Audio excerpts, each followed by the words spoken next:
Okay, Mark, kumusta ka na so far sa Inebra? Well, I'm super happy, syempre. Sa ganitong organization is never ko na ito pababayaan sa basketball career ko. And they welcome me naman. Paano nalaman na na-trade ka na?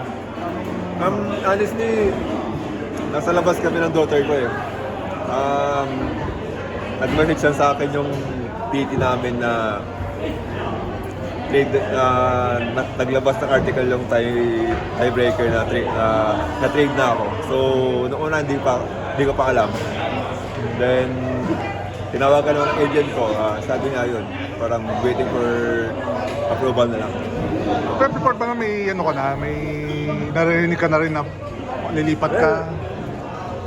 Siyempre, Facebook, maraming rumors, pero hindi ko naman yun critic na kung tuloy ba or hindi. And siguro, blessing na rin sa akin na nalipat na din. Ano sa recovery mo? April ka na ba nalaro na? Recovery, ang goal namin is mid-April.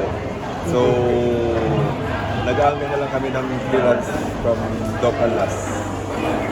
But, sumasabay na rin ako sa mga skills and weights.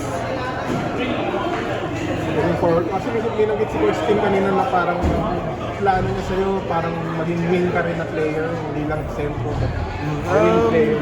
Yes. Ano sabi niya? Di ko rin naman in-expect yun eh. So, for me, kailangan ko lang i-adapt kung ano yung kailangan kong gawin sa team. And syempre, para tulungan din yung team.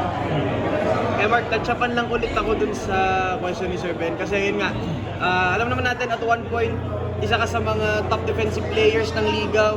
I think you led the league in blocks. Yeah. Tapos ngayon, may parang shift in terms of sa role mo, gagawin ka daw parang wing ni Coach Tim. Parang paano mo nang ine-embrace tong ganitong change kumbaga? Siyempre, sobrang big challenge sa akin eh. From 4 to 5 position, tapos gagawin akong 3 or 4. Siyempre, sobrang laki ng adjustment. Siguro, hindi naman yung mga coaches to help me kung ano yung mga kailangan kong gawin para mapuna ko yung 3 or 4 position.